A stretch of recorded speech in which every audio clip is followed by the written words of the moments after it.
Senhoras e senhores, boa tarde. Antes de iniciar, solicitamos a todos a gentileza de manter os microfones e câmeras desligados para evitar ruídos e garantir que todos consigam acompanhar o evento. Comunicamos que este evento está sendo gravado.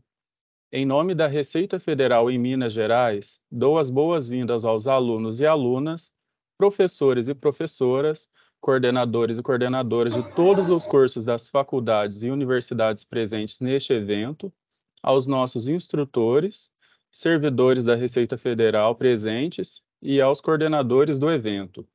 Bem-vindos ao treinamento A Importância Estratégica dos Agentes Aduaneiros no Comércio Internacional, Desafios e Oportunidades.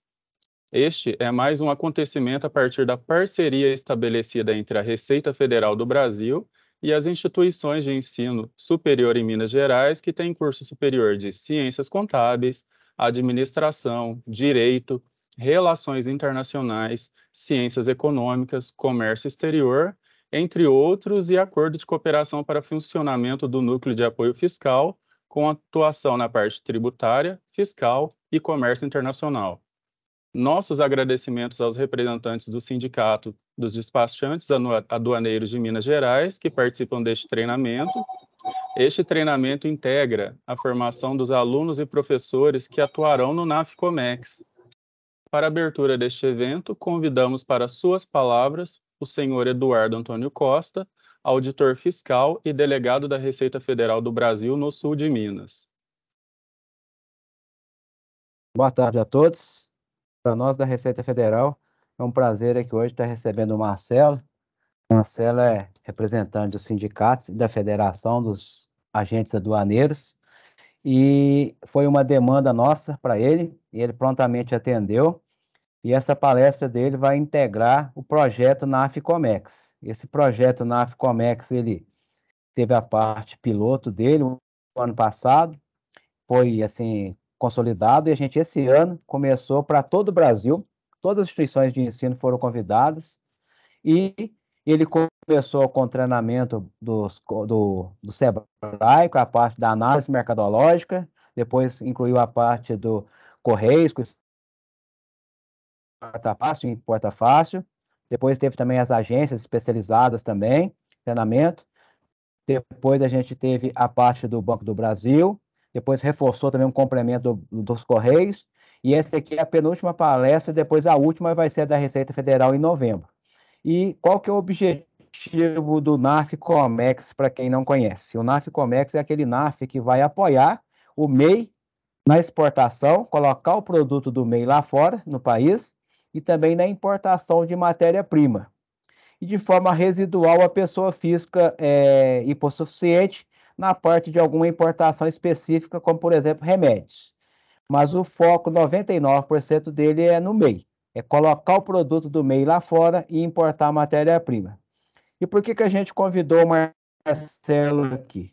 Porque, embora o aluno do MEI, do NAFCOMEX, ele vá trabalhar com o MEI, que não é o público do agente aduaneiro, que é o grande exportador, grande importador, mas esse aluno que está no NAFCOMEX, ele vai praticar justamente no pequeno, para depois ele ingressar justamente, talvez um futuro agente aduaneiro de uma grande empresa, ou ele mesmo, de diversas empresas, para ele mesmo. Então, é o mercado futuro dele, no que ele consegue desempenhar bem no NAFCOMEX.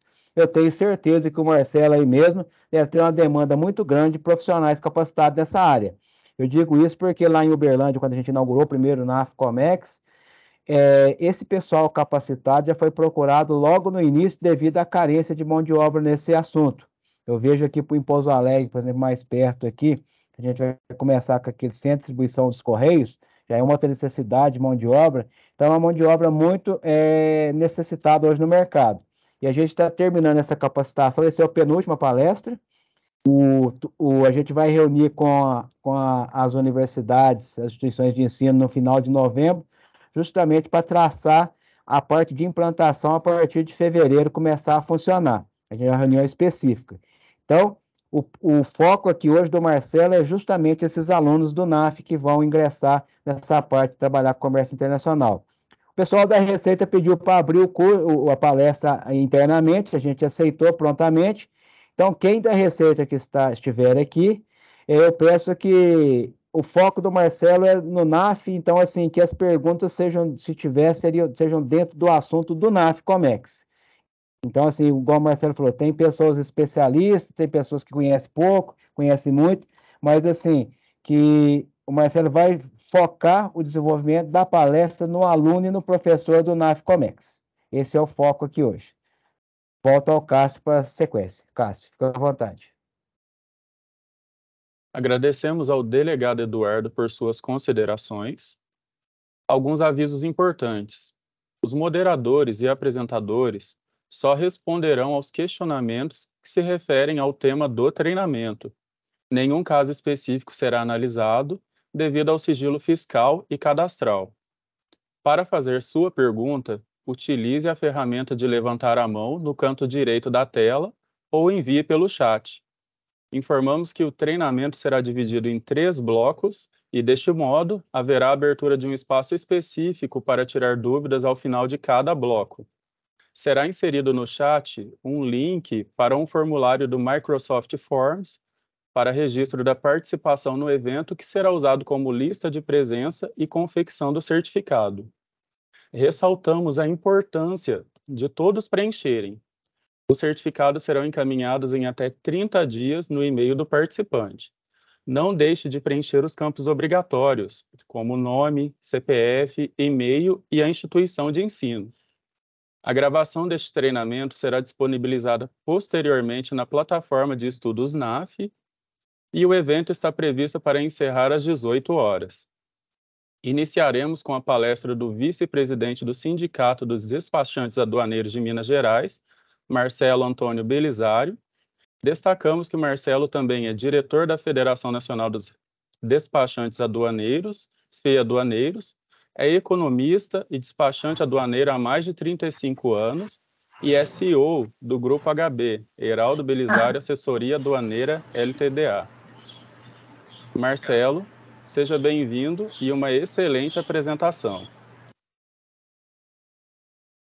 Boa tarde a todos, né? Primeiramente, gostaria de agradecer aí o doutor Eduardo Antônio Costa, né? Delegado da Receita Federal, o doutor Henrique Viegas Cunha, delegado adjunto, ao senhor Cássio Mateus, né? Que está na honra aí de fazer as apresentações, Lauren Gabriele, né? Que também trabalha aí na delegacia de Varginha.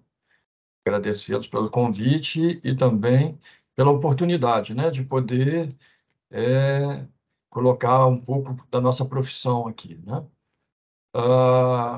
Eu vou tentar colocar para vocês, assim, eu vou abrir aqui a minha tela, mas colocar um pouco da vivência do despachante aduaneiro e como um público eclético, a gente teria que colocar de uma forma mais básica, mas o tema ele é sempre complexo, porque comércio exterior envolve tributos, envolve legislação, acordos internacionais, e ele por si só ele é de uma certa complexidade. Então eu vou tentar colocar de uma forma mais leve e colocando também alguns cases de desafios da nossa profissão que a gente tem ao longo dos anos aí, e acho que seria bastante oportuno aí para todos vivenciarem um pouco do nosso dia a dia aqui, né? Então eu vou compartilhar aqui a minha apresentação.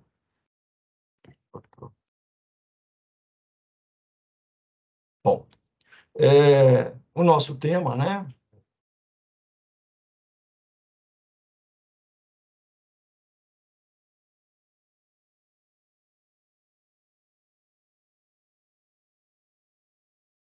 Ok. Vocês estão conseguindo visualizar a tela? Sim, tá tranquilo, Marcelo. Então tá. Ok. O que é o despachante aduaneiro, né? Que profissão é essa, né? Na verdade, o despachante aduaneiro, acho que no Brasil é o único país onde somos chamados de despachantes aduaneiros, né? Porque em toda a América Latina são agentes aduaneiros ou agentes aduaneiros, né? Nos Estados Unidos é denominado como broker, né?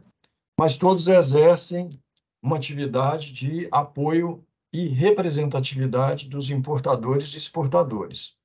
Então, nós atuamos diretamente na administração pública federal e estadual. Então, tudo que envolve comércio exterior, todos os órgãos anuentes, nós temos que fazer um tratamento administrativo prévio para que possa trazer segurança. Então, os despachantes, eles de fato desempenham um papel crucial no comércio exterior, né? Porque eles são os representantes dos importadores e exportadores. E, através do despachante aduaneiro, é que se consegue ter uma garantia de segurança, conformidade fiscal, avaliação, gestão de riscos, né? Acompanhamento dos acordos internacionais que possam trazer algum benefício para os nossos clientes e, naturalmente, nós temos que recolher os tributos envolvidos na exportação e importação. No caso da importação,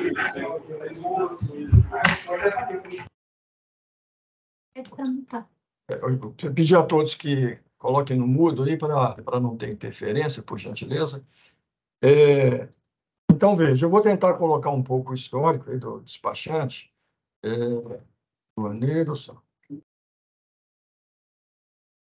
um pouco da história dessa função, que ela ainda se reporta aos tempos coloniais, né? Desde 1554, era denominada aldeador, né? Que conferia para o Império todas as entradas e saídas de navios do Brasil com os demais países, principalmente Portugal, né? Em 1850, surgiram os caixeiros, regulamentado pelo Código Comercial Brasileiro. Em 1860, já se criou a denominação de despachante aduaneiro, através do regulamento de alfândegas e mesas de rendas, né? Consolidando a reforma das alfândegas, as normas legais. Mas, de fato, em 1932, a gente costuma dizer que a nossa profissão ela é centenária mesmo, né? Porque em 1932 é que se estabeleceu que apenas os despachantes aduaneiros poderiam tratar do desembaraço de mercadoria estrangeira e promover o despacho. Gostaria de fazer uma observação aqui. Nós, despachantes aduaneiros, fazemos o despacho aduaneiro, ou seja, nós registramos declarações. Quem faz o desembaraço aduaneiro é a autoridade pública, são os auditores fiscais da Receita Federal.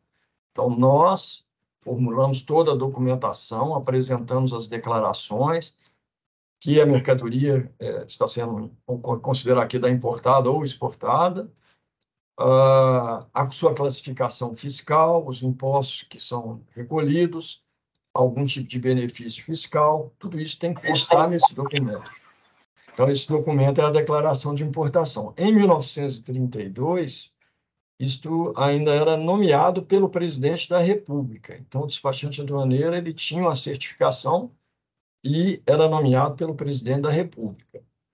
Em 1988, é que o despachante aduaneiro foi regulamentado através do decreto 2472/88, né?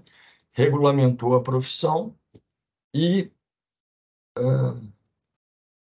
em 2011, mais recentemente, foi publicada a Instrução Normativa 1209, que também é muito importante, que ela estabeleceu os requisitos e procedimentos para o exercício da profissão. Então, a profissão, como é que ela inicia? Eu vou tentar colocar para vocês. Para que alguém deseje se tornar um profissional, né, de comércio exterior, seja um despachante aduaneiro, ele tem que, inicialmente, ele tem que se cadastrar na Receita Federal como ajudante de despachante aduaneiro. Após 2 anos, sempre vinculado a um despachante já devidamente cadastrado na Receita Federal e com credenciamento. Após 2 anos, esse profissional, né, comprovando que ele já atua na área por 2 anos, ele se submete a um exame de qualificação. Agora está sendo reformulado tudo isso, porque isso era uma prova que era disponibilizada pela própria Receita Federal e agora está em curso um modelo um pouco diferente que envolva a Federação Nacional dos Despachantes Aduaneiros, num modelo que está se buscando semelhante ao alguns conselhos ou ordens, né, tipo a OAB, né, no caso dos advogados, né, o Conselho dos Contadores, enfim, para que esse conselho faça as provas, né, quer dizer, disponibilize as provas para que os profissionais que já estão há 2 anos eles possam, de fato, se tornarem despachantes aduaneiros e de forma que exija o curso superior. Hoje ainda não se exige esse curso superior, tá? Mas, em geral, os profissionais, eles advêm de várias profissões, né? São contadores, administradores, analistas de comércio exterior, economistas, né? E também com formação em direito também, porque a gente trabalha com muita legislação, tá? Então, eu vou... Então, o papel, a importância do despachante aduaneiro, ele realmente é uma categoria, né? Que ela, como eu disse aqui, nós somos um agente indireto da Receita Federal. Então, o agente direto é o auditor fiscal, aquele que faz o controle das entradas, dos benefícios, ele aprova o processo e faz o desembaraço das mercadorias. O que é um despacho aduaneiro? Despacho aduaneiro, para vocês terem, apenas por analogia, imagine uma declaração do imposto de renda, que todo mundo conhece, todo mundo, né, que já declara, já conhece bem. Então, é uma declaração que você vai escrever seus bens, suas rendas, os impostos que foram recolhidos, os impostos a recolher, enfim. Você faz uma declaração para o fisco, dando as informações da origem dos seus recursos, suas propriedades, os seus impostos recolhidos ou a recolher. Então, a declaração de importação, que agora está sendo, até o ano que vem, ela vai sofrer uma transformação muito grande, vai se transformar, hoje ela é a DI, Declaração de Importação, ela será alterada para a Declaração Única de Importação, a DUIMP, tá? Já existe hoje a DUI, que é a Declaração Única de Exportação. Cabeça aí, minha cabeça.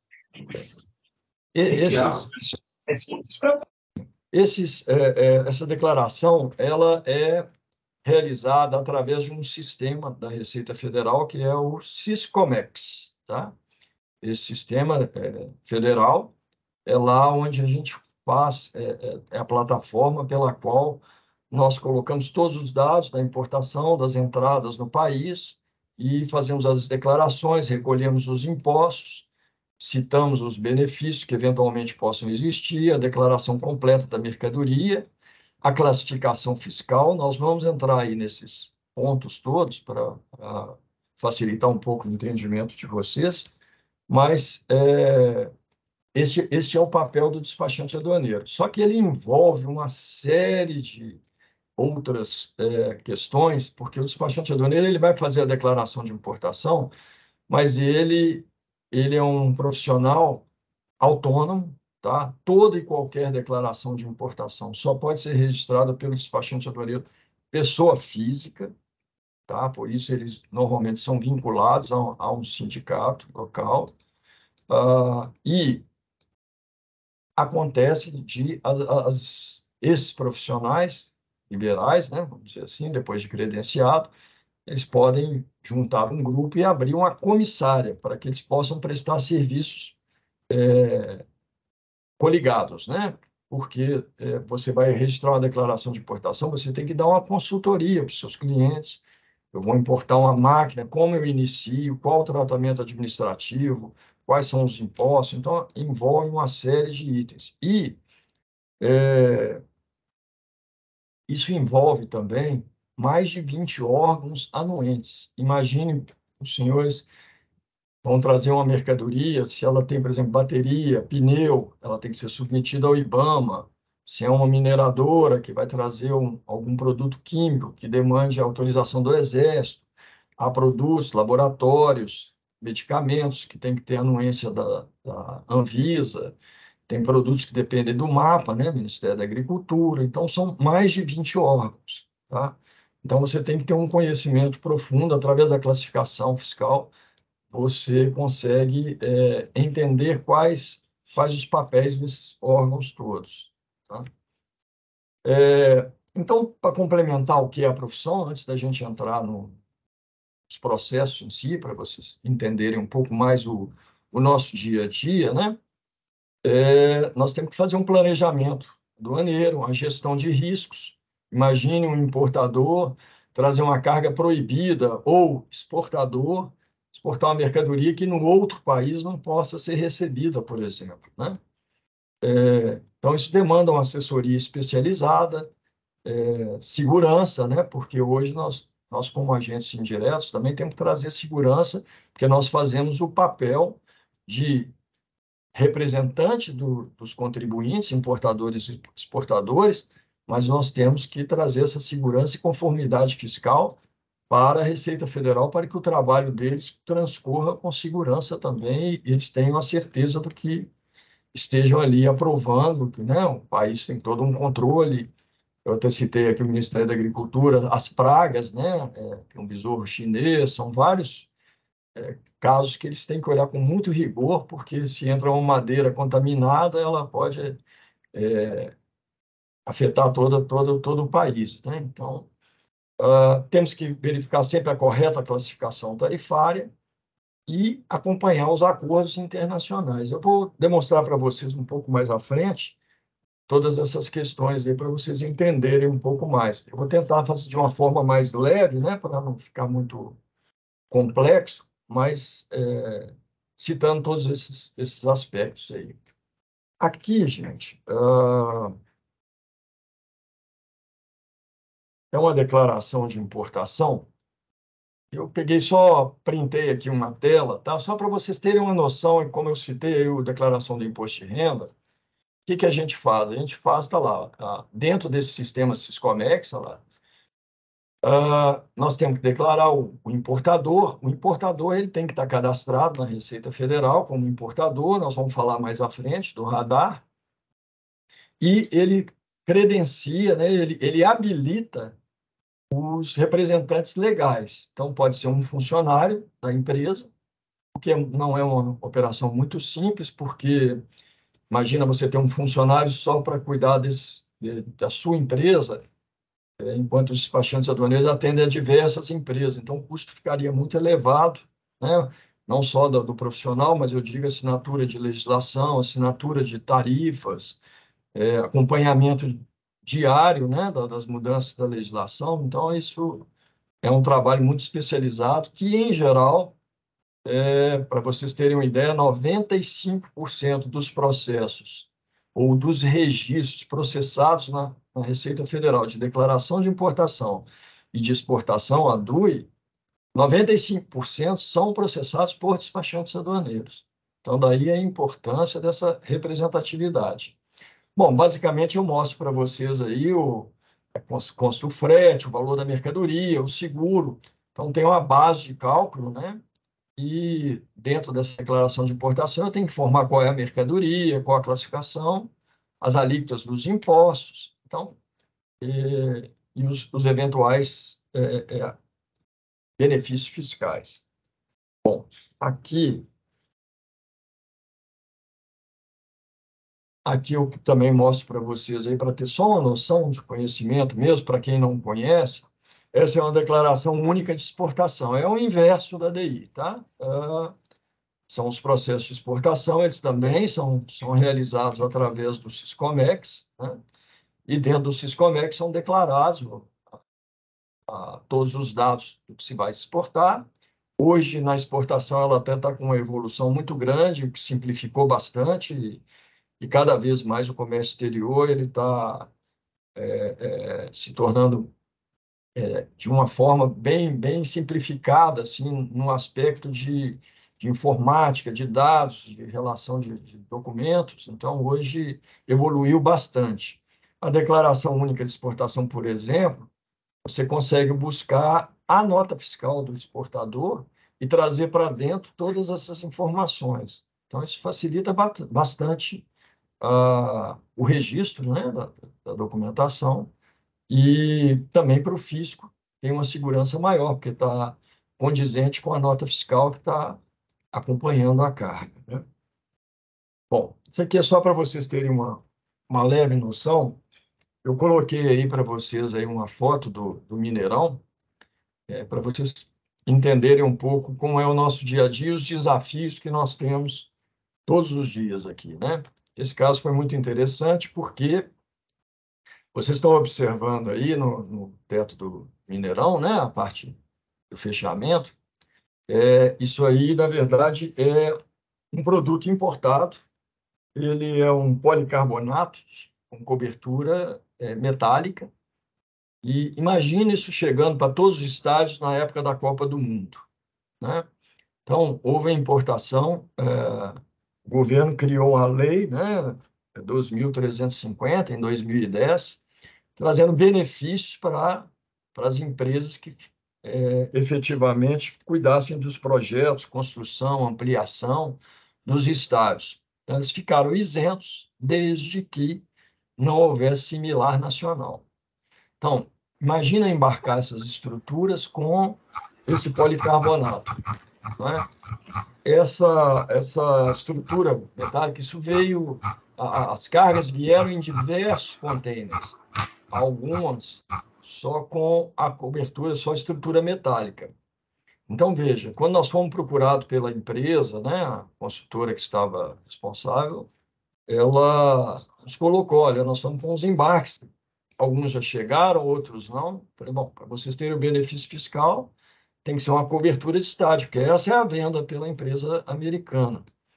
Então, nós os orientamos, né, e dentro da Constituição Normativa 680, nós trouxemos todas as cargas para um porto seco.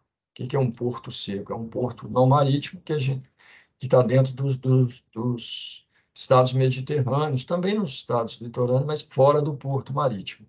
Então, nós levamos todas essas cargas, nós unificamos os conhecimentos de embarque, era uma venda única de uma cobertura para estádio específica, e, a partir dali, nós buscamos o certificado de não similaridade, né?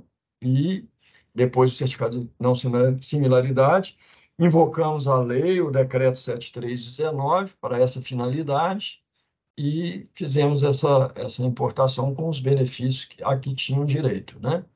Inclusive, no dia que nós liberamos, até teve uma pequena greve aí da Receita, mas foram todos muito conscientes, porque se a gente não inaugurasse o Mineirão, eles iam desmobilizar tudo e ia levar para o Maracanã e inaugurar lá. Então, a equipe da Receita fez um trabalho aí de celeridade aí que foi, claro, com todo o rigor da legislação, tudo certo, mas foi um caso que foi um desafio enorme para nós aqui, porque tivemos que fazer um planejamento detalhado da legislação, como é que nós íamos cuidar da parte logística, como é que nós íamos aprimorar esse processo de forma a ganhar celeridade, porque tudo estava um pouco urgente, né? Tudo em cima da hora.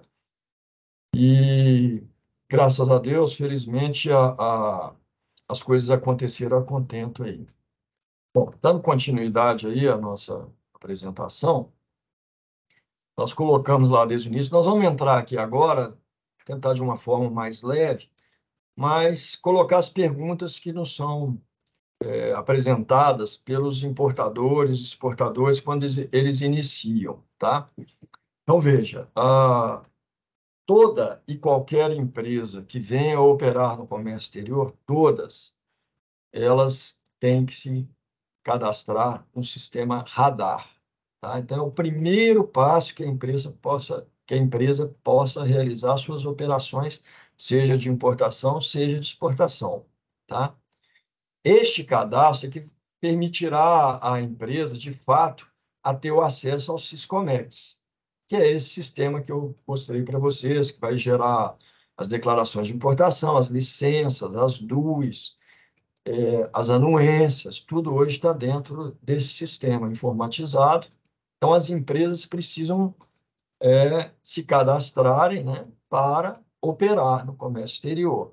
Então, não entra mercadoria no país e nem sai se a empresa não estiver devidamente cadastrada dentro do sistema radar, tá? Esse radar, só para vocês terem uma ideia, você tem situações, são modalidades distintas, tá? Dependendo do perfil de cada usuário, tá? Então, assim, normalmente são 4 tipos de modalidades mais comuns, tá? A pessoa física,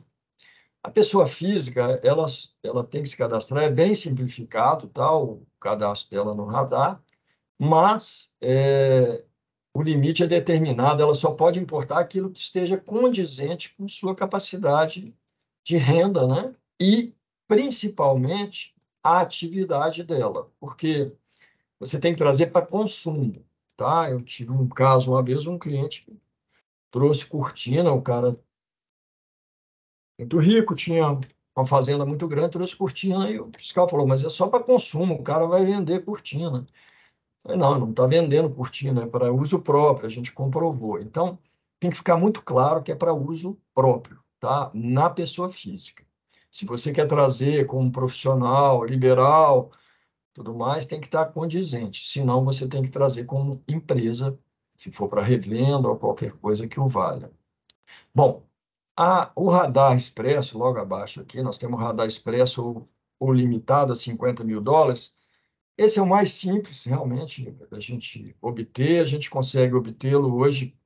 A Receita está muito ágil, a gente consegue aprovar ele no mesmo dia. Mas esse tipo de radar, ele permite que você importe até US$ 50.000 de valor aduaneiro a cada 6 meses. Para exportação, ele é ilimitado, mas para importação, ele está limitado a US$ 50.000. Então, são empresas que, para iniciar suas atividades, são valores menores, né? São importações menores. Esse radar é muito simples de ser obtido e não há muito empecilho em obtê-lo, tá? Depois nós entramos no radar limitado a US$ 150.000, que é um radar que já se exige uma capacidade econômica da empresa, tá? Então, tem que se demonstrar, através de documentos contábeis, a capacidade econômica da empresa para ela poder comprovar a importação de US$ 150.000 a cada 6 meses. Esse radar, ele é um pouco mais simples para a gente... até agora, acho que mudou para um ano. Ele é um pouco mais simples do que o ilimitado, mas tem que demonstrar capacidade econômica. Já o radar ilimitado, ele realmente é acima de qualquer valor. Então, a Receita, por uma questão até de regramento, controle, né, para que as empresas que não tenham capacidade econômica venham importar um valor superior à sua capacidade, isso pode gerar uma forma de não pagar as empresas lá fora, isso para o Brasil é muito ruim, né? Então, tem todo um controle dentro desse sistema, né? E esse limitado, ele já se exige uma capacidade econômica bastante considerável aí. A empresa, em geral, ela tem que estar pelo menos em caixa ali, em torno de R$ 800.000, e demonstrar, talvez, os impostos que ela pagou, o faturamento, enfim. Mas tem essas subdivisões aí, certo? Bom, agora nós vamos entrar na questão dos incoterms. Esses incoterms, na verdade, são uns termos internacionais de comércio. Então, imagine a diversidade de línguas, de países, né, que nós aqui no Brasil, todo mundo, né, tem comércio exterior, vendemos, exportamos, importamos de diversos países. Então, havia uma dificuldade muito grande, né, de determinar os direitos e obrigações recíprocos, né? Então, eu vou fechar um negócio, eu vou comprar uma máquina de uma empresa chinesa, tá? Ele me dá o preço dele. Se ele não me der o Incoterm, eu não sei se aquele preço dele é o preço de fábrica, eu não sei se o preço dele ele já está incluído o frete interno dentro da China até o porto, eu não sei se o preço dele já está sendo considerado o frete marítimo colocado no porto e até o Brasil, tá? Eu não sei se ele vai me entregar aqui na minha fábrica ou na minha loja. Então, para que isso para eliminar essa dificuldade de línguas, de de definições que sempre gerariam confusão, certamente. Então, foram criados esses direitos e obrigações recíprocos de cada área. Então, eu estou citando algumas aqui, nós não vamos precisar, naturalmente, nos aprofundar sobre isso, mas são alguns dos incoterms aí muito utilizados. Então, vou citar só alguns aqui para facilitar para todos. O ex-works, né? Na realidade, esse ex-works, se a empresa coloca, eu estou vendendo o equipamento por $30.000 em ex-works. O que ele está querendo dizer? Ele está querendo dizer que não precisa fazer um contrato explicando cada detalhe quem vai ficar responsável por qual parte. Na medida em que ele coloca esse termo, que ele é mundialmente utilizado, é um termo internacional, esse ex-work significa que ele está colocando esse preço e a venda na origem, ele está na fábrica dele lá. A partir dali, você se vira para buscar lá, atravessar até o porto ou aeroporto, embarcar e trazer para o Brasil. Então, e vice-versa, né? A saída daqui. Então, o ex-works é um preço fábrica, ok? Vou pegar um muito comum também, o FOB, né? O FCA também, que é muito semelhante, Free on Board. Livre a bordo. Então, esse é uma venda, se eu ponho venda FOB, $30.000, FOB, $30.000. Eu já estou querendo dizer que a venda ela vai ser colocado a bordo do navio. Então, você vai embarcar. Você vai pagar o frete até o Brasil? Não. Eu vou colocar a bordo para que inicie o embarque. Então, eu vou considerar o frete interno, inland freight, né, que é o frete interno, até o costado do navio, até o porto, até o aeroporto, né?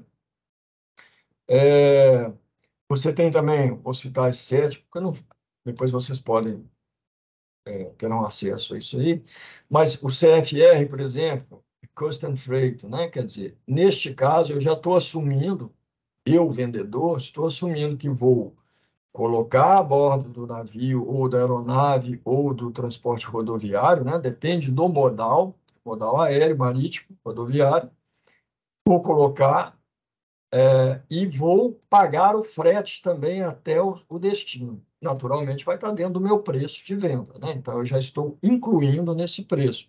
Então, universalmente, se eu falo que é uma venda CFR, eu já estou considerando o frete internacional, inclusive, tá? Além do custo da mercadoria. Você tem o CIF, por exemplo, que aí inclui o seguro, né? Cost, Insurance and Freight, quer dizer, custo, seguro e frete no porto de destino nomeado. Então, eu vou produzir, pagar o frete interno, colocar dentro do avião, da aeronave, do caminhão, conseguir até o destino, vou contratar o seguro, e esse meu preço, CIF, está embutido em todos esses meus custos, ok? Esses são muito comuns, são itens comuns, e também o DAP também é bem comum, mas ele é um pouco mais complexo, porque ele é entregue no local de destino nomeado pelo comprador. Esse, às vezes, tem uma complexidade, porque você tem que passar pela alfândega, tem que liberar, e um exportador ele não tem credenciamento para poder fazer importação. Como eu coloquei, o radar tem que ser empresas nacionais, tem que ter CNPJ, tem que designar quem vai fazer o despacho, se é um despachante ou um funcionário, enfim. Então, tem todos esses termos que facilitam, sobremaneira, o processo de compra e venda, tá?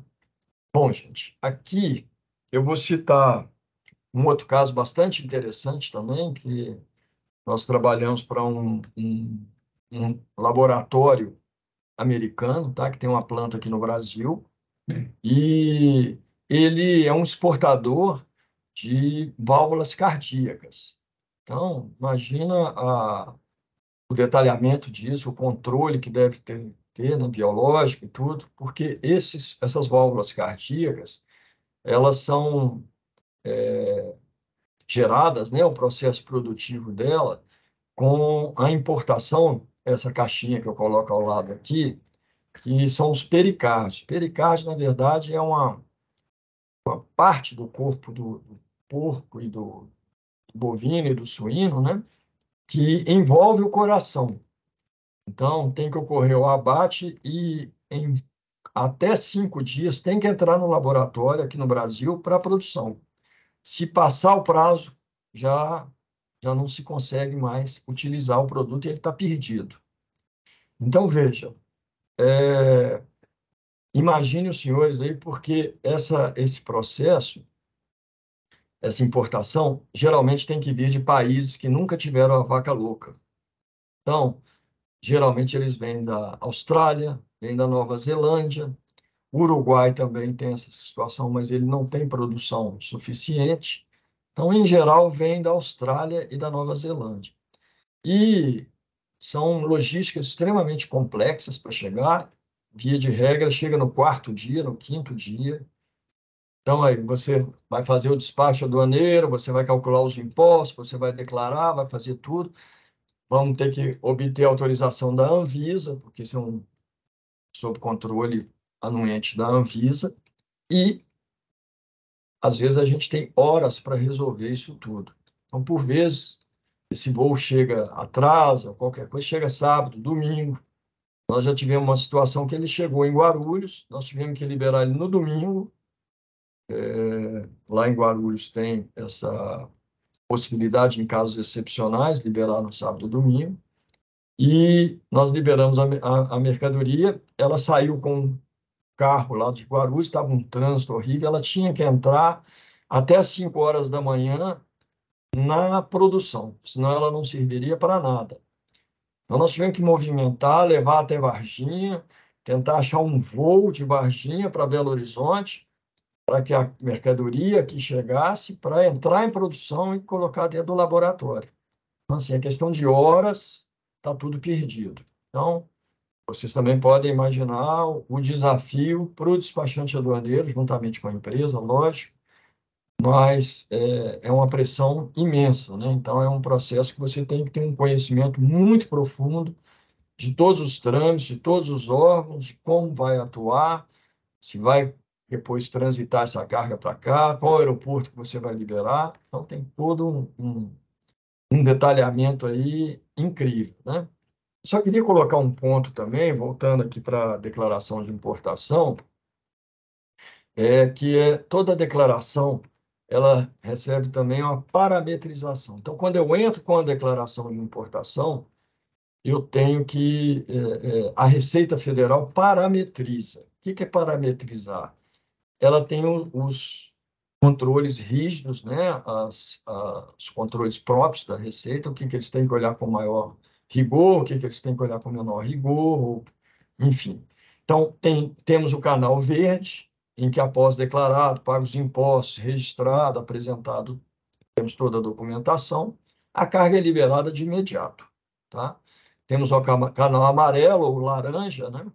Que é o canal onde você registra a declaração e a Receita Federal, parametrizando o canal amarelo, ela vai fazer um pente fino na documentação e checar se está tudo rigorosamente dentro da legislação e dentro do que está declarado, tá? Existe um canal, terceiro canal, que é um canal vermelho, tá? O canal vermelho, ele além de fazer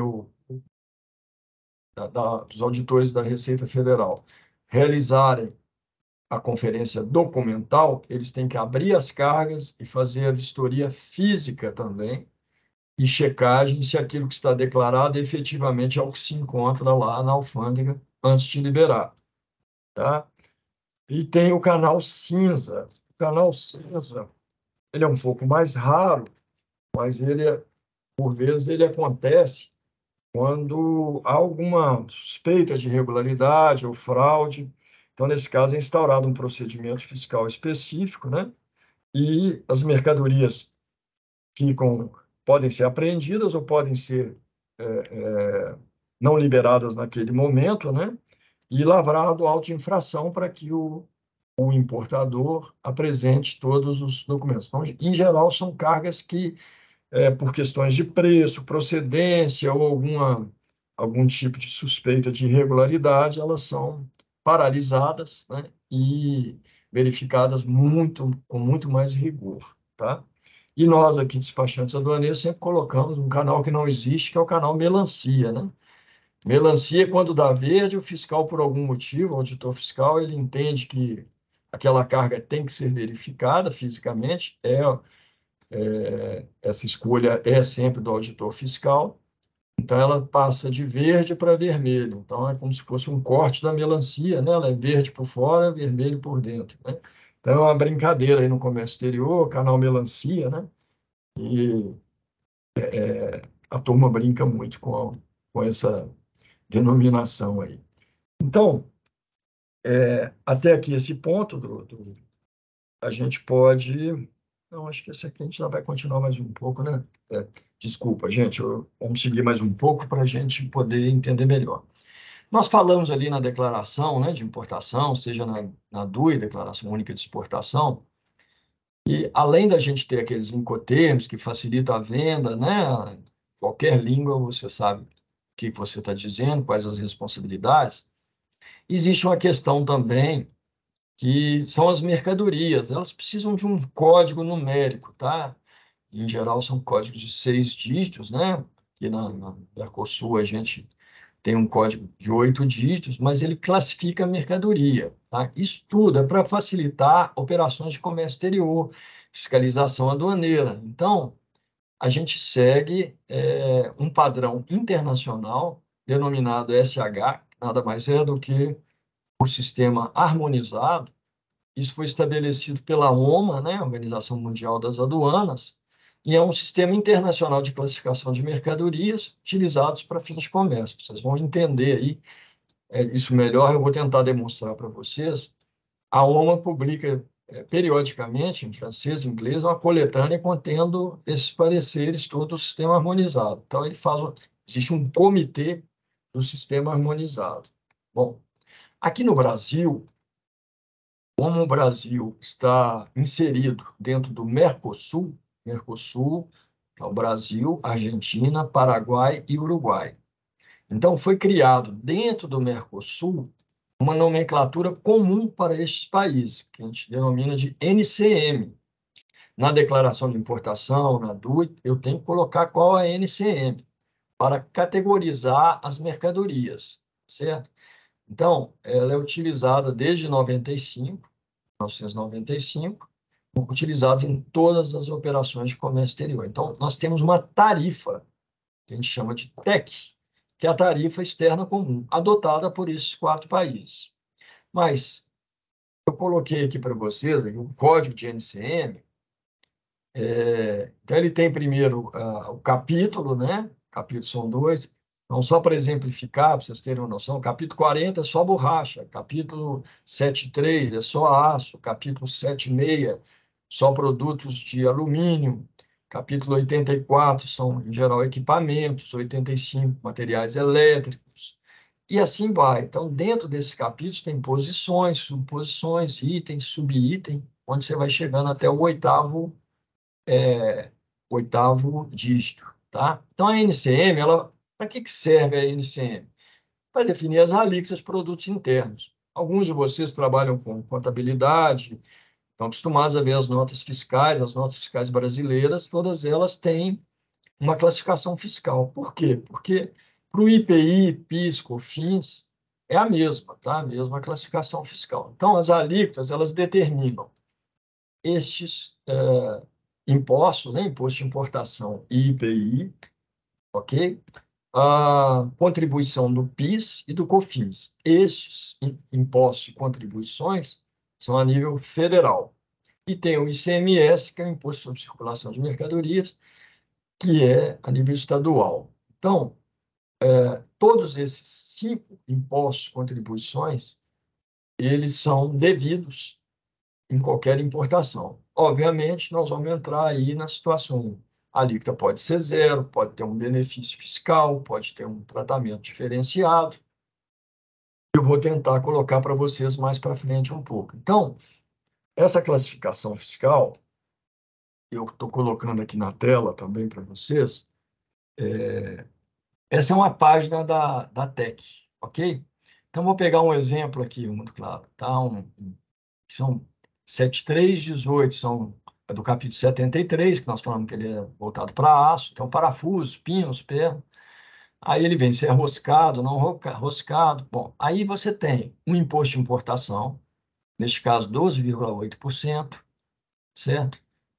O IPI, neste caso 0,5%, o PIS 2,1%, tá? O COFINS, o ICM, então cada um tem sua alíquota própria. Então, todo e qualquer produto tem que ter sua classificação fiscal e dentro da TEC tem as alíquotas que terão que ser aplicadas no momento da declaração de importação ou da declaração única de exportação, temos que informar qual a classificação fiscal do produto. Então, isso aí é importantíssimo, né? Ter esse conhecimento é um processo bem bastante assim complexo, né? A classificação tarifária não é uma situação demanda um tempo, né, para você aprender toda a tarifa, né, e ter as maldades, os detalhamentos. Geralmente são profissionais, muitos despachantes aduaneiros, mas que eles se especializam também nessa área. Tá? Bom, para a gente falar em classificação tarifária, né, na NCM, nós não podemos também deixar de citar, pelo menos, a NESH. Tá? A NESH nada mais é.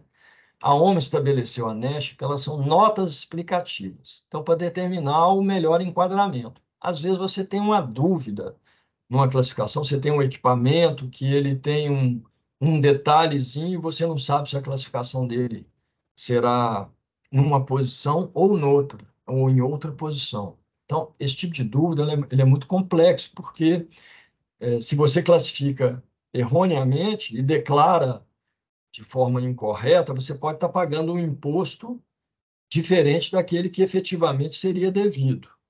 Então, se você paga errado, você está sujeito a sanções, multas pesadas, né? Na importação, você não pode ter muita falha, não, porque tudo é passível de multa. Então, ela ajuda, né, a evitar ambiguidades na classificação. Então, basicamente, essas dúvidas na NESH, ela aparece ali, deixa eu tentar aqui um pouco. Ela estabelece lá, tá vendo? Os produtos da presente posição podem constituir em obras quebradas, usadas, de plástico, claramente inutilizáveis. Às vezes o produto ele tem vários itens de montagem, às vezes ele é de plástico com aço. Então, aqui determina se ele é enquadrado aqui em outra. Ele fala, todavia, se essa posição for desperdício, aparas, resíduos, ela já classifica de formas primárias, ela já está em outra posição. Então, vai nos dando um norte aí de como a gente deve verificar essa classificação tarifária, para a gente não ter dúvida e não colocar em risco a operação, porque um erro de classificação, como eu disse, ele gera um problema muito grande, tá? Aqui, gente, eu vou, para finalizar esse módulo, eu estou tentando colocar alguns cases aí interessantes. Vocês se lembram, todos vocês aí, acompanharam aí na televisão, na época, né, esses problemas das barragens, né, barragens das mineradoras, né? Então, tivemos esse problema de Bento Gonçalves, né, e outra, Mariana, enfim. Foram problemas muito sérios, tiraram vidas, né? E as mineradoras todas, quase todas elas, passaram a fazer um trabalho, né? Mesmo aquelas que não tinham problemas com possibilidade de ter estabilidade da barragem, mas esse equipamento que eu estou colocando aqui na foto, ele é um evaporador. Diversos clientes nossos, mineradores, importaram esse equipamento. O que ele faz? Ele retira a água da barragem, tá? E transforma em sólido. Então, você reduz aquela possibilidade da barragem ficar comprometida aí com excesso, épocas de chuvas, né? Então, por exemplo, esse caso até que nós trouxemos nessa foto foi de uma mineradora que essa carga chegou no final entre o Natal e o Réveillon, a barragem estava com um problema muito grande, então, assim, gerou um estresse enorme para fazer todo o planejamento, trazer os equipamentos. ela tinha um benefício fiscal, ela tem, né, porque é de interesse do governo reduzir o imposto para que os importadores, uma vez que não tem similar nacional, então estimula os importadores a trazer com benefício fiscal. Então existe um negócio dentro da tarifa, né, dentro da técnica, que chama-se ex-tarifário, que é uma exceção à tarifa. Ele pode reduzir o imposto de importação, geralmente de equipamentos é 12,5%, 14%, para zero. Mas você tem que atender a todas as informações que estejam lá na publicação desse ex-tarifário. Então, uma vez publicado o ex-tarifário, cabe ao despachante aduaneiro declarar corretamente a mercadoria, apresentar os catálogos, fazer um estudo prévio com os clientes, o que pode, o que não pode, onde ele tem que atender, os requisitos, né? E, posteriormente, a Receita Federal, normalmente também com seus engenheiros certificantes, comprovam. Mas este caso foi um desafio muito grande para nós, porque foi um período difícil, né? Época de Natal, Réveillon, os dias não estavam as semanas completas, né? E nós tínhamos que liberar e colocar na mina e não tinha outra alternativa. Então foi feita uma vistoria prévia, fotografia, tudo com os engenheiros da Receita também credenciados, e nós conseguimos uma autorização especial para levar para a mina, montar e terminar o relatório, porque tinha que comprovar que era tantos bar por minuto, tinha uma série de designações estabelecidas lá no benefício fiscal do ex-tarifário, e, posteriormente, conseguiu se comprovar tudo que atendia a todos os requisitos. Então, são esses desafios que a gente tem no dia a dia, sabe? A gente passa, citei do Mineirão, do caso do pericárdio, esse dos evaporadores. Vocês não têm ideia do que isso tudo demanda de um planejamento. Por isso, a importância de escolher um despachante aduaneiro, um profissional realmente que tenha conhecimento, né?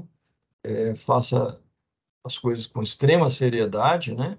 E, mais importante, planejamento, né? Porque tudo isso sem planejamento é problema na certa, né? E existe uma sanção que a Receita pode aplicar, que é até de perdimento da mercadoria. Imagina perder a mercadoria. Quer dizer, essa é a pior das sanções que pode existir para uma empresa, né? Que às vezes a operação dela depende daquele material, né? Então, todo cuidado é pouco, né? Ok. Bom, gente, aqui agora nós vamos falar do Portal Único, tá? Eu vou citar alguns exemplos para vocês entenderem melhor o Portal Único. Ele é uma plataforma do governo, tá? Ele é uma iniciativa do governo brasileiro para simplificar e modernizar os processos de comércio exterior, tá? Então, quem que tem acesso a esse Portal Único? Os importadores, exportadores, seus representantes legais, que são os despachantes aduaneiros credenciados, os auditores fiscais e os órgãos intervenientes. O que significa esse portal? É uma plataforma para tornar mais eficiente e transparente a relação entre o setor público e o privado. Então, veja, eu vou importar, por exemplo, estou citando importação pela complexidade que é uma importação, tá? Eu vou importar, por exemplo, um trator de esteira para uma empresa, tá? Esse trator ele tem pneus, né, naturalmente, ele tem bateria, ele tem um controle do IBAMA. Há itens que tem controle do Inmetro, outros, como eu citei, né, tem controle do MAPA ou do Exército, são vários órgãos. Então, a ideia desse portal único, qual que ela é? Simplificar os processos, tá? E racionalizar. Como? Inserindo todos esses órgãos num único portal. Então, veja, se eu vou aprovar, por exemplo, eu fui trazer um extintor de incêndio para um cliente que é de aviação. Esse extintor de incêndio, ele demanda autorização do Inmetro, tá? Então, eu tenho que juntar todos os documentos, a fatura, o packing list, os documentos todos eu tenho que submeter ao Inmetro. Depois eu tenho que submetê-los novamente à Receita. Ah, mas se vier embalado numa caixa de madeira, eu tenho que submeter ao MAPA, né, Ministério da Agricultura, que controla a entrada de pragas no país. Nós estamos falando aí em 3 órgãos, mais a Receita Estadual, porque tem o ICMS. Então, olha para você ver, existem vários processos que envolvem 3, 4 órgãos anuentes, e no mesmo processo.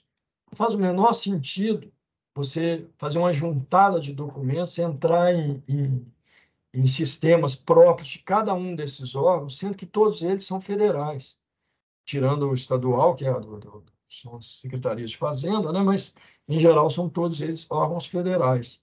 Então, eles anuem as importações dentro de uma mesma plataforma. Então, eles simplificam os processos, né? Racionaliza os procedimentos, uma única vez você ajunta tudo, diminui a burocracia sensivelmente, né? E elimina exigências redundantes, ou seja, você apresenta uma vez, está toda a documentação lá, não temos que entrar em vários módulos e apresentar como ocorria há um tempo atrás. Isso também está sendo gradativo, tá? Isso não é de uma hora para outra, nem todos os órgãos estão totalmente envolvidos, né? Mas essa integração dos sistemas ela é fundamental, né? Isso, no comércio exterior, nós temos que diminuir a burocracia e tornar as coisas mais transparentes e num único controle, né? Quer dizer, por todos os órgãos que estejam lá. Então, isso está dentro do processo de modernização aduaneira, né? Porque de forma a tornar o desembaraço mais eficaz, mais rápido, né?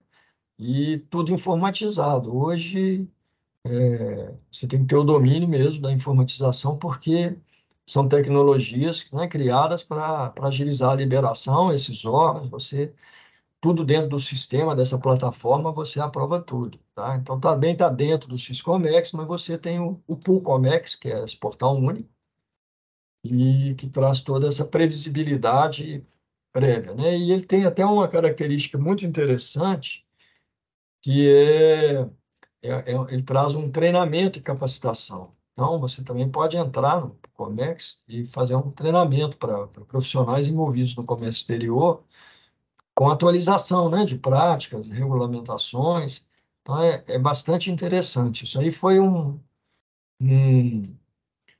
uma, uma situação que ocorreu que realmente foi uma virada mesmo, sabe, no comércio exterior, porque eu acho que, inclusive, após a pandemia, né, muita coisa mudou, né, na área aduaneira, porque em todas as áreas, né, mas eu estou citando aqui da aduaneira, porque imagina, antigamente eu registrava uma declaração de importação, eu tenho uma senha da Receita Federal, eu sou credenciado oficialmente como agente, e quando eu registro, eu ainda tinha que assinar a DI, tinha que um funcionário nosso levar para o aeroporto, para o Porto Seco.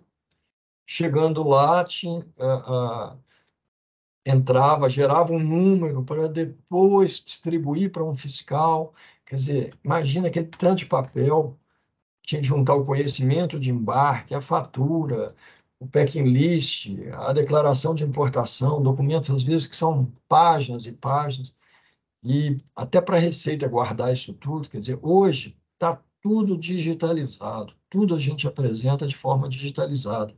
Todo o procedimento nosso é feito dessa forma. Hoje, o que tem de contato ali ainda é a conferência física, que tem que ter a presença do despachante aduaneiro, como representante do importador ou do exportador. Mas até isso está em vias de ser alterado, que eles vão fazer de forma um procedimento com filmagem, né? E com acesso ao representante do importador e exportador e também ao fiscalização, e ali mesmo vai tirando todas as dúvidas, esclarecendo e, enfim, registrando tudo que está sendo conferido e fica dentro do sistema, né? Então, assim, essas coisas estão mudando completamente. A ideia é que se tenha o mínimo possível de contato com as próprias cargas, né?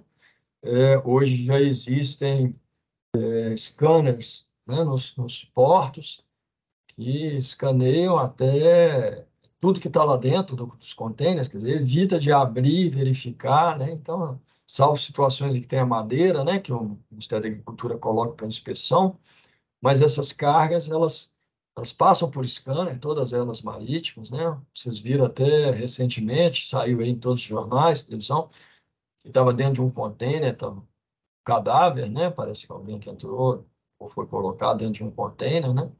Isso foi descoberto pela Receita através do scanner, né? Nem chegou a se abrir depois. Então, esse portal único, ele é importantíssimo, ele realmente é uma virada importante para o comércio exterior, tá? Realmente ele tem extrema importância para nós. Aqui, gente, eu vou citar para vocês um caso que eu considero interessante, que é o seguinte: olha o que chegou para nós. Tinha um cliente, uma multinacional francesa, que trabalha aqui no Brasil, eles já operam aqui, nos contrataram e eles tinham uma operação para fazer na Guiana Francesa. Ok, fazer uma exportação, vou fazer a declaração única, te dar orientação, os benefícios fiscais, enfim, analisar tudo. Mas nós nos deparamos com uma situação extremamente atípica. Por quê? A Guiana Francesa é um país, ela ainda é uma possessão da França, tá? Então, ela segue as regras todas da França, ela está diretamente vinculada. Tem uma ponte binacional que liga o Oiapoque, no Amapá, à cidade da Guiana Francesa. Bom, nós começamos a fazer o planejamento todo, de transportadora, que essa carga ia no modal rodoviário, e quando fomos ver a questão da exportação, nenhuma transportadora poderia levar essa carga até a Guiana. Ora, a gente faz aqui todo dia exportações aqui para Uruguai, Paraguai, Chile, né? Passa por dentro da Argentina, para a própria Argentina, diversas exportações. Então, o que precisa para fazer uma exportação rodoviária para outro país? Você vai emitir a sua fatura, sua invoice. O que é uma fatura? Imagina, vou vender um produto, eu tenho uma loja, vou emitir uma nota fiscal. Em termos internacionais, é a fatura, é a invoice. Esse é o documento de venda, tá? Vou emitir um packing list, que é um romanei, informando o que tem dentro das caixas, quantos volumes, e vamos solicitar para a companhia aérea, se for o caso no modal aéreo, vai emitir o conhecimento de embarque aéreo, que é o AWB, Airway Bill. Se for no modal marítimo, vai emitir o conhecimento de embarque marítimo, que é o BL, Bill of Lading. No modal rodoviário, é emitido a CRT, que é o conhecimento rodoviário de transporte, né? Então, o que aconteceu? Vamos procurar as transportadoras, alguma que tivesse o credenciamento para fazer esse cruze do Brasil para a Guiana Francesa. Como fazendo para a Argentina, tem diversas transportadoras habilitadas, né, pela Receita Federal, com essa possibilidade. Só que isso depende de acordo internacional. Entre o Brasil e a Argentina tem, entre o Brasil e Chile, Paraguai, Uruguai, enfim, Bolívia, todos esses países que são limítrofes com o Brasil. Mas a Guiana Francesa não tem acordo internacional com o Brasil, não obstante ter essa ponte binacional. E nunca tinha havido nenhuma exportação por lá, porque não tem acordo. Então, a transportadora ela não pode emitir conhecimento rodoviário de transporte, porque ela, sem acordo internacional, ela não pode emitir o CRT. Aí ficamos com esse impasse. Como resolver? Bom, vamos mandar aéreo, mas aéreo não tem voo, tem que ir para a França para depois voltar para a Guiana. Também mandar no modal aéreo cargas pesadas, o custo inviabiliza.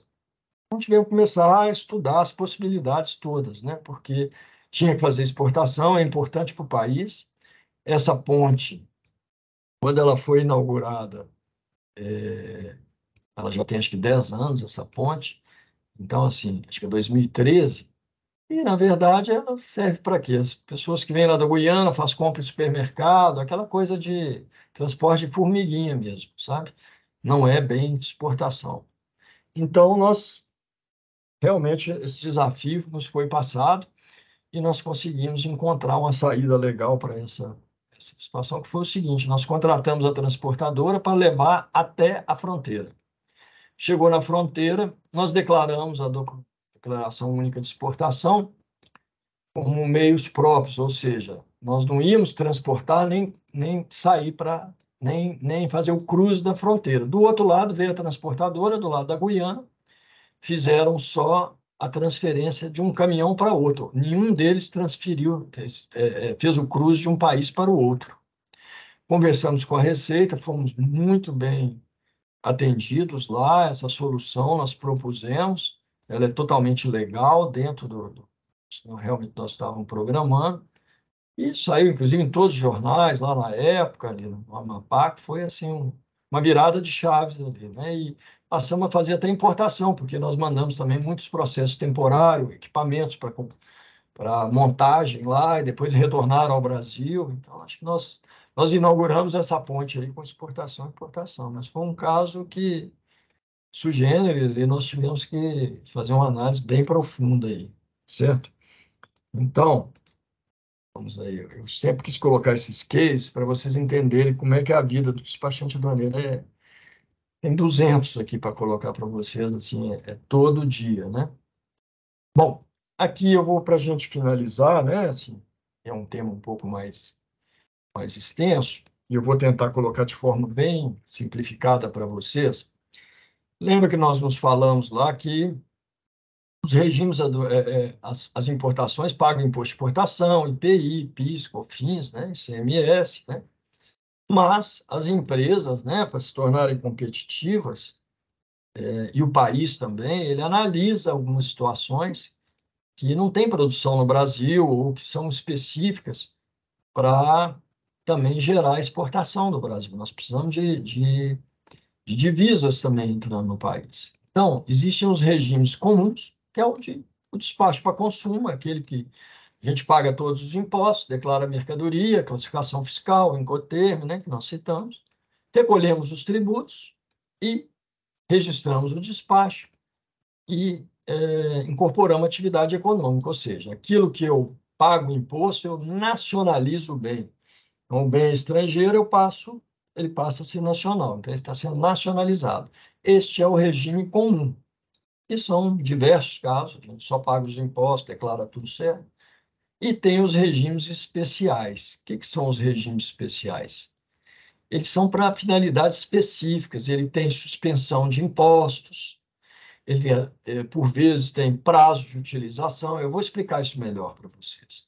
Constituição de obrigações tributárias, né, com termo de responsabilidade, enfim. Os regimes especiais, como o próprio nome diz, eles são especiais, eles são específicos para determinadas finalidades e que permitem alguns benefícios fiscais, tá? Então, entrando nos regimes especiais, a carga tributária, né, eu coloquei para vocês, ela é um obstáculo para quem deseja importar, né? Então, esses regimes, eles objetivam exatamente isso, melhorar esse cenário, tornar as nossas empresas cada vez mais competitivas, né? Modernizar o parque industrial. Imagina equipamentos para alguma fábrica, precisa de equipamentos super modernos que nós não temos aqui no Brasil. Então, estes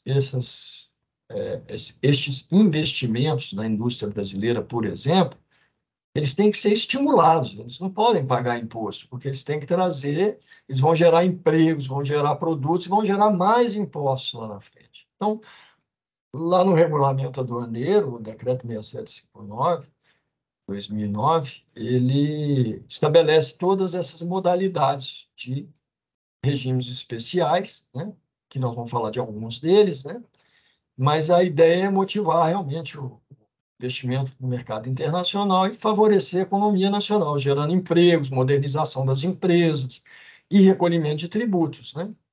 Então, aqui eu vou citar alguns para vocês para tentar exemplificar isso melhor, tá? Então, eu vou falar da admissão temporária, da exportação temporária, do entreposto, o drawback, trânsito aduaneiro e o RECOF. Depois eu falo de um regime estadual também, só para a gente finalizar e dar uma clareada para vocês como é complexo o mundo do comércio exterior, mas exige estudos contínuos, porque as legislações mudam também diuturnamente, a gente tem que estar atentos a essas mudanças e sempre objetivando colocar os clientes, né, nossos clientes, importadores e exportadores, com segurança jurídica para poder fazer todo o procedimento correto. E, mais do que isso, os empresários, eles não conhecem todos esses regimes. Então, cabe a nós, como consultores, né, e vocês que estão estudando, que amanhã vão se tornar profissionais da área, ter um conhecimento profundo de todos esses regimes para que vocês possam apresentar aos clientes e trazer esses benefícios que são importantes para o país. Bom, eu vou começar pela admissão temporária. O regime de admissão temporária, o que ele é? Como o próprio nome diz, você vai trazer um produto, tá, temporariamente para o país, para uma finalidade, e depois ele vai retornar para o país de origem. Então, você está admitindo temporariamente. Para quê? Que eu vou trazer um bem para ficar um período aqui e voltar para o seu país de origem. Então, você tem, por exemplo, a admissão temporária com suspensão total. Um exemplo, vou pegar aqui um exemplo para vocês. Carro de corrida, vem para o Brasil, corrida da Fórmula 1. Esses carros não são nacionalizados, não são nacionais. Eles entram aqui para participar do evento esportivo, pode ser um evento também de obras de arte, pode ser várias situações, música, enfim. Mas eu estou citando esse caso do carro de Fórmula 1, ele entra com suspensão total e abre-se um regime de admissão temporária, vai simplificado. Quando ele sai do país, extingue-se o processo de admissão temporária, liquidou. Ele é importante, a admissão temporária? Óbvio, senão eu vou ter que fazer uma importação do carro de corrida, depois vou ter que fazer uma exportação, quer dizer, ele é uma importação casada com exportação, mas ele é um tratamento simplificado que você não precisa recolher os tributos, ele vem para essa finalidade específica. Tem a admissão temporária para utilização econômica, e ela já é uma possibilidade. Vamos pegar um exemplo aqui, quer ver? Um cliente nosso precisou trazer uma prensa, porque ele precisava produzir uma estamparia lá para a indústria automobilística.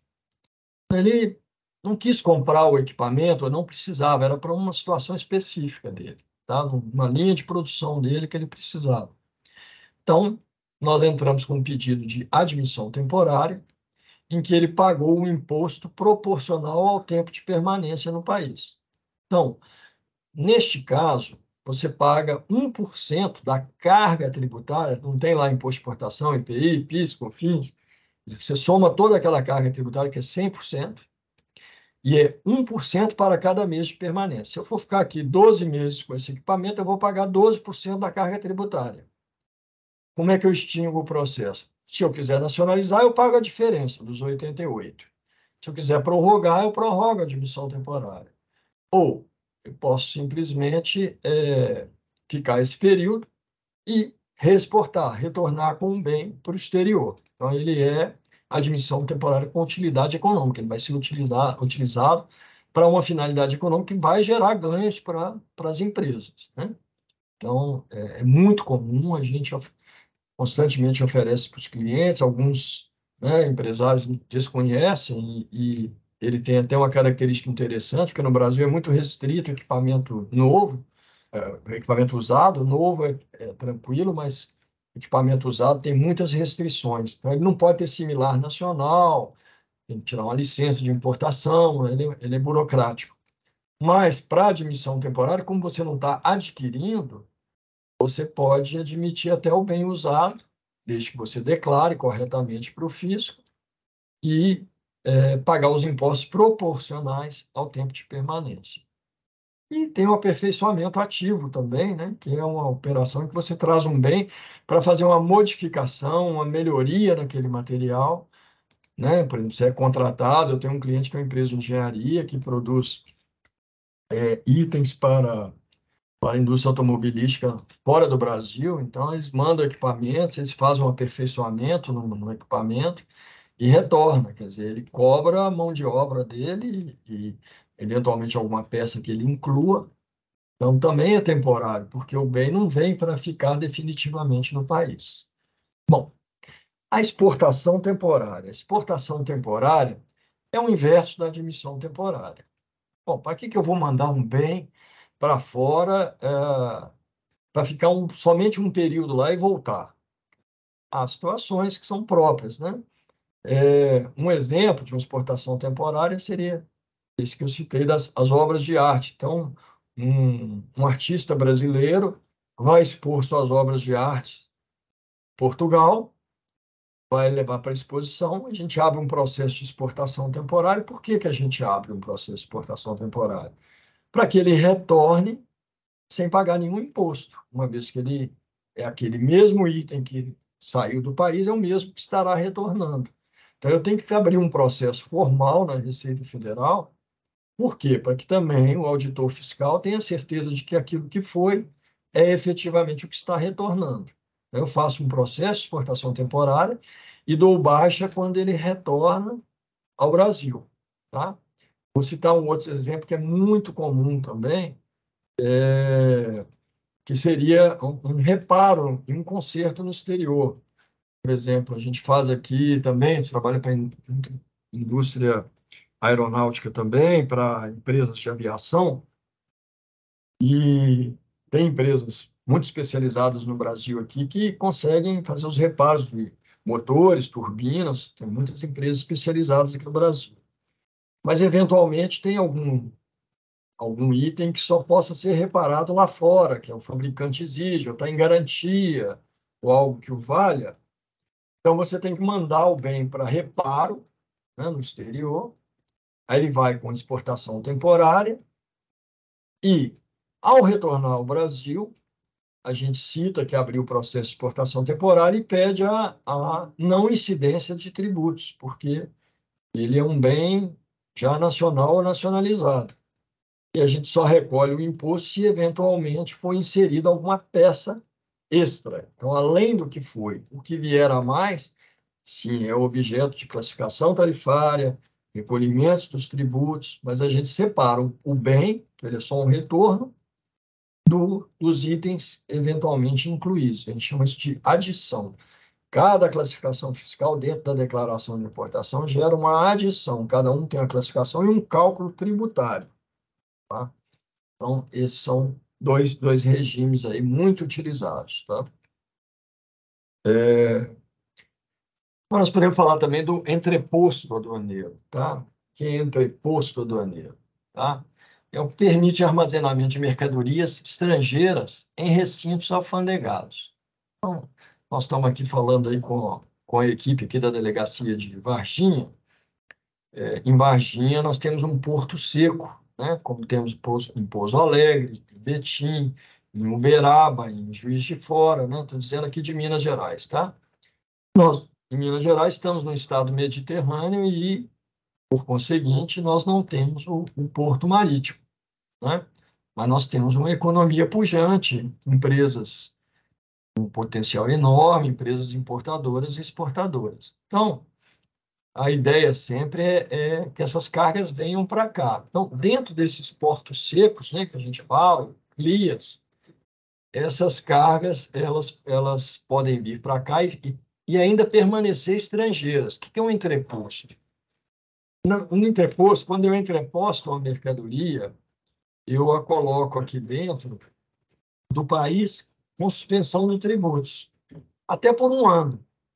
Eu vou citar um exemplo para vocês aqui. Eu tenho um cliente que ele trabalha com itens para mineração para correias transportadoras. Então, você traz esse produto que faz a limpeza da correia transportadora. Imagina uma correia transportadora numa mineração, não pode parar nunca, né? É que para a mina.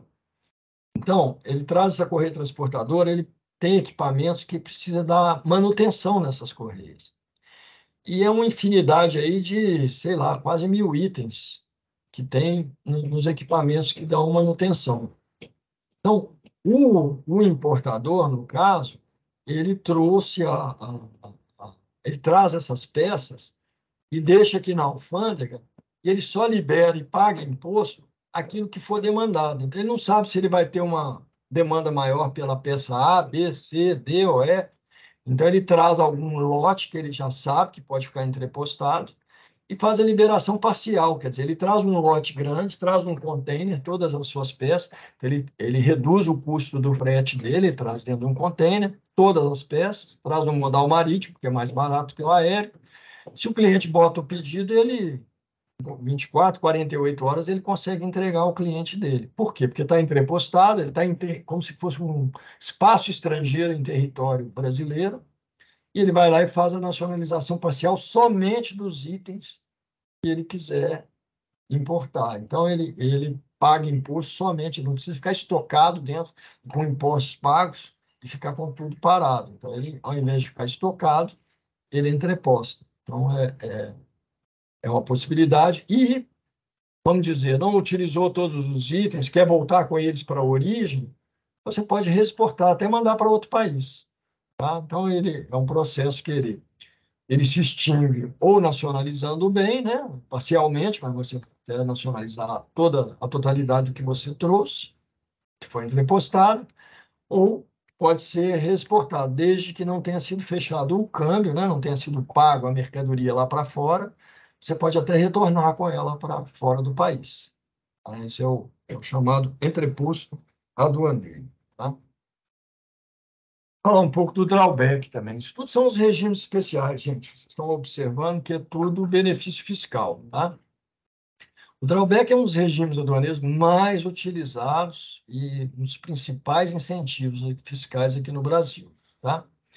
O intuito do drawback é beneficiar os exportadores, de forma que eles possam ficar competitivos. Lembra que eu comentei ali no início? Eu vou trazer eu tenho uma indústria de automobilística, estou produzindo um carro, tá?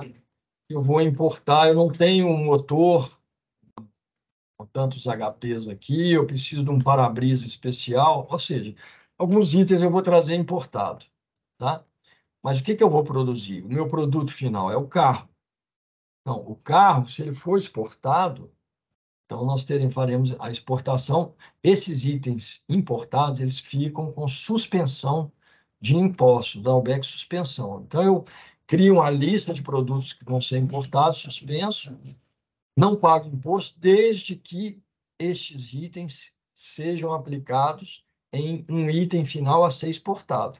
Então, eu não estou exportando impostos, eu estou exportando o bem, tornando o Brasil competitivo lá fora para disputar mercado com outros países. Então, esse é o drawback suspensão. O drawback isenção, ele já é um drawback que você vai repor aquilo que você exportou. O mais utilizado é o suspensão.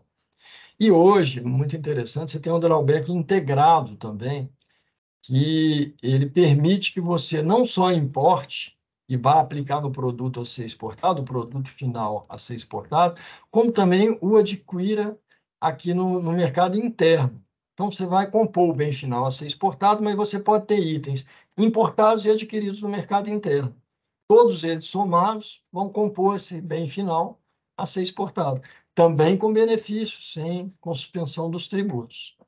É um regime interessantíssimo, assim, muito aplicado em diversas empresas e ele realmente beneficia muito a exportação brasileira. Agora eu vou comentar aqui do trânsito aduaneiro. Nós comentamos aí dos portos secos, né? Nós aqui em Minas Gerais somos dependentes, bastante dependentes do trânsito aduaneiro. Por quê?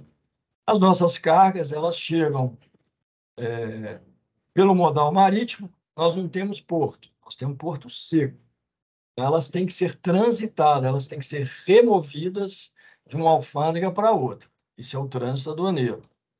Se a carga chega no modal rodoviário, a gente tem que, no modal rodoviário, ela naturalmente ela vai passar por uma fronteira. Minas Gerais não tem fronteira nenhuma. Então, é feita uma DTA, que no caso é chamado MIC-DTA, que é um trânsito também da fronteira até um porto seco, por exemplo. Tá? E temos o trânsito também aduaneiro aéreo. A carga, por exemplo, a carga vem da Ásia. Não tem voos no Brasil, para Minas Gerais. Nós temos o aeroporto aqui de Confins, nós temos voo da TAP, né, de Portugal, nós temos aqui do do Sul, nós temos voos dos Estados Unidos, são voos contratados, né? Então, assim, há uma limitação. Se uma carga vem da Ásia, por exemplo, ela vai chegar, em geral, ou em Guarulhos ou em Viracopos. Bom, ela chegando em Guarulhos ou Viracopos, se o cliente, né, se o importador quiser, ele pode remover essa carga para o Porto Seco, porque esse Porto Seco ele é uma transferência de uma alfândega para outra, tá? Vocês desculpem, está um barulho, mas parece que tem uma obra aqui no andar de cima. Bom, então, o trânsito aduaneiro, ele nada mais é que um documento que a gente registra, uma declaração também, solicitando a transferência de uma alfândega para outra. Ele é primordial para Minas Gerais, porque nem todos os voos vêm direto para Minas, nós não temos fronteira e nós não temos porto. Então, nós, às vezes, temos benefícios fiscais, até estaduais, que estão vinculados à liberação dentro do território mineiro, que é o caso aí muito comum em Varginha, em Pouso Alegre, Betim, Uberaba, né, Juiz de Fora. Então, são os portos secos aqui de Minas, e Uberlândia, onde as cargas são transitadas e a gente consegue registrar a declaração de importação aqui em território mineiro, movimentando os armazéns, os despachantes aduaneiros daqui, as transportadoras daqui. Então, o Estado ele fomenta fomenta esse tipo de negociação para os contribuintes, para que eles tragam as mercadorias e façam suas liberações alfandegárias dentro do território mineiro. E também porque o porto, para não Porto, na verdade, deveria ser um local de passagem, né? Você passa com as cargas, se ela é destinada àquela cidade próxima ao porto, você libera no porto. Do contrário, o procedimento correto é você transitar e liberar perto do seu domicílio fiscal, né? O RECOFIS-PED, ele é muito semelhante ao drawback, tá? Só que o RECOFIS-PED, o RECOF e o RECOFIS-PED, eles são autorizados, são regimes aduaneiros, também com suspensão de tributos destinados à exportação, só que ele é feito através de um sistema integrado e informatizado da Receita Federal, tá? Então, ele é diferente. O outro você vai ao MIDIC, né, e aprova drawback, mas no caso do RECOF, ele é um procedimento aprovado pela Receita Federal. Qual a diferença do RECOF do drawback? O drawback, 100% dos itens que você importa dentro do regime de drawback terão que ser aplicados em bens que serão exportados. Você não pode trazer um item que não seja aplicado no bem exportado. Senão você tem multa, você tem uma série de sanções aí se você não cumprir especificamente esse procedimento. Bom, só um minuto, por favor. Sim, outra questão é a seguinte: qual a diferença do RECOF para a admissão para drawback? O RECOF é interessante, ele, assim, apesar de não ser muito utilizado, ele é um regime bastante interessante porque ele permite que 50% do valor das mercadorias, somente 50% seja incorporado ao bem exportado. Lembra que eu falei, o drawback você tem que trazer item, vou trazer o para-brisa, o motor, a porta, o carro, mas eu vou ter que aplicar num carro que vai ser exportado. Eu não posso aplicar em outra situação. No caso do RECOF, você pode ter um misto de bens que vão ser exportados ou não. Então, você pode fazer a adequação no meio do caminho, que é 50% do valor das mercadorias e 70% das mercadorias admitidas no regime. Somente 70% tem que compor o processo produtivo de bens destinados à exportação. Então, ele dá um pouco de liberdade, né? Ele é interessante nesse aspecto, porque ele permite que as empresas também possam utilizar parte para produzir bens que serão exportados e partes que serão vendidas também no mercado interno, tá? Ele ainda tem alguns pontos para ajustar na área estadual, né, no âmbito estadual, mas ele é um regime bastante interessante. A gente tem estudado ele muito aqui para aplicar para algumas empresas que não são eminentemente exportadoras, né? Ou seja, os produtos delas não são 100% exportados, né? Bom, Aqui, gente, eu vou finalizar com o TTS, né? Que é o TTS, ele já é um regime estadual, tá? O que que é o TTS, na verdade? É o chamado corredor de importação. É um tratamento tributário setorial, ele é um corredor de importação. Então, ele oferece ganhos tributários expressivos. Então, as mercadorias geralmente são destinadas à revenda. Então, eu vou montar uma empresa aqui e vou revender produtos. Eu tenho o diferimento do ICMS na importação. O que é o diferimento? No momento do desembaraço, eu não vou pagar aquele ICMS.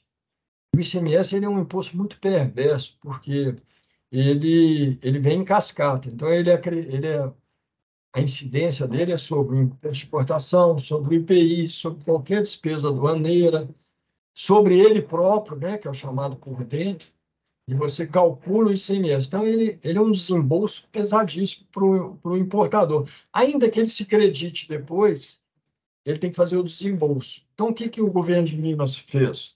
Criou esse corredor de importação que permite que as empresas possam importar, ela tem uma PTA, ou seja, ela tem uma aprovação de um regime específico para ela próprio, ela importa sem pagar os impostos e ela posterga esse pagamento, ela difere. O que ela faz, na verdade? Ela vai produzir ou ela vai montar o produto dela, na hora que ela for vender, é que ela vai lançar crédito e débito. Então, ela fica com crédito presumido de 4% nas vendas internas, né? Quando a alíquota é igual ou inferior a 18%, ela tem um crédito presumido de 5%.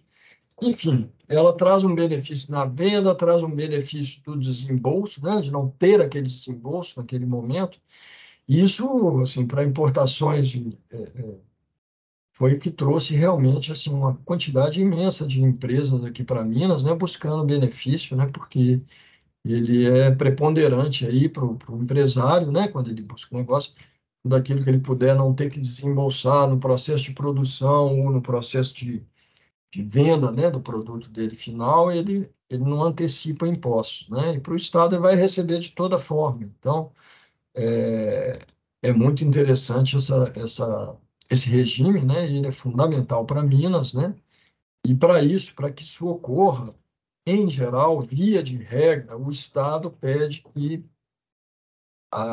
ou ele exige, né, em cláusula própria do regime especial, ele estabelece que tem que ser liberado em território mineiro. Aí entra aquilo que nós falamos lá atrás, a declaração de trânsito, o trânsito aduaneiro. Nestes casos, as empresas removem suas cargas dos portos, fronteira, dos aeroportos, né, que eventualmente cheguem fora do estado de Minas Gerais, né, e transferem para esses portos secos que eu citei aí, Varginha, Pouso Alegre, Betim, Uberaba, Berlândia, né, enfim, Juiz de Fora, transfere e faz a liberação dentro do território mineiro. Aí ela se beneficia, né, desse não recolhimento tributário naquele momento do desembaraço. E isso é um diferencial muito grande e isso faz com que a economia mineira gire, né? Então, hoje está sendo feito um trabalho muito pesado aí com a Receita Estadual para que ela somente autorize liberações fora do estado com benefício. Você pode importar onde você quiser, mas com benefício, desde que seja em território mineiro, porque a ideia é estimular a economia mineira, né?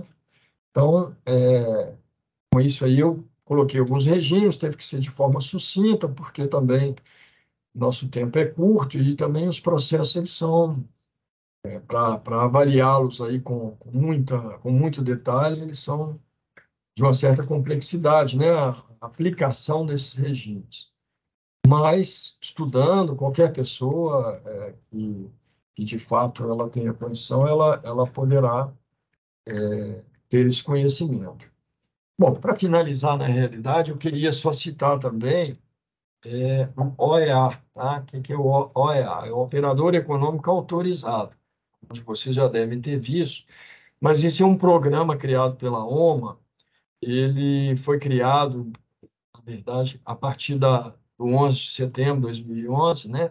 Para criar uma segurança, né? Todas as empresas, companhias aéreas, terminais, agentes logísticos, o despachante aduaneiro no início também estava dentro dessa linha, E esse programa, o que que ele tem como objetivo? O objetivo é promover a integração das aduanas e, uma vez a empresa habilitada como OEA, ela é considerada uma empresa segura, tá? Então, no comércio exterior global, não é só aqui no Brasil. Então, as empresas, assim, esse programa ele foi implantado aqui no Brasil em 2014, ele cada vez mais tem ganhando corpo, né?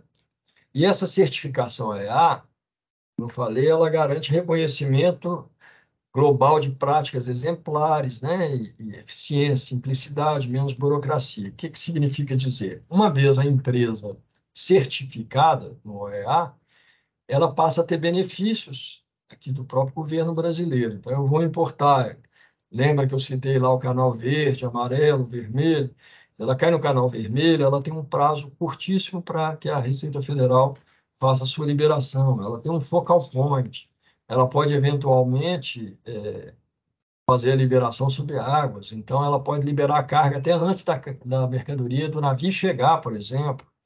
Então, é assim, ela tem um ganho de tempo muito grande e alguns benefícios. Então, isso para as empresas que se certificam aqui no Brasil. E, em geral, essas empresas acabam exigindo que todos sejam.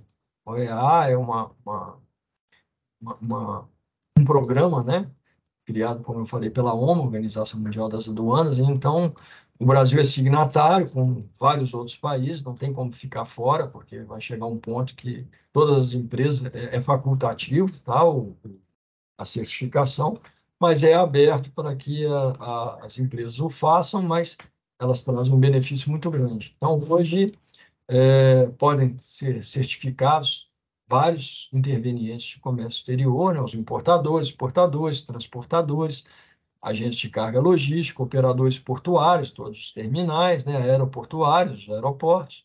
O despachante aduaneiro estava dentro dessa linha, mas era através de uma prova e eles estão mudando o modelo e tende a retornar também, porque ele é um player importante no comércio exterior. Estamos chegando ao fim. Agradecemos a participação expressiva de todos vocês neste evento, que foi promovido pela Superintendência da Receita Federal do Brasil em Minas Gerais, em parceria com o Sindicato dos Despachantes Aduaneiros de Minas. Agradecemos aos expositores e moderadores pela disponibilidade, em especial ao vice-presidente do Sindicato dos Despachantes Aduaneiros de Minas Gerais, Marcelo Antônio Belisário. Neste momento, gostaríamos de convidar o delegado da Receita Federal do Brasil no sul de Minas, auditor fiscal Eduardo Antônio Costa, para algumas palavras. Boa tarde a todos novamente. Queria agradecer ao Marcelo aí pela disponibilidade. Atingiu o objetivo, Marcelo, era isso mesmo que eu estava querendo, que a gente finalizasse o projeto do NAFCOMEX.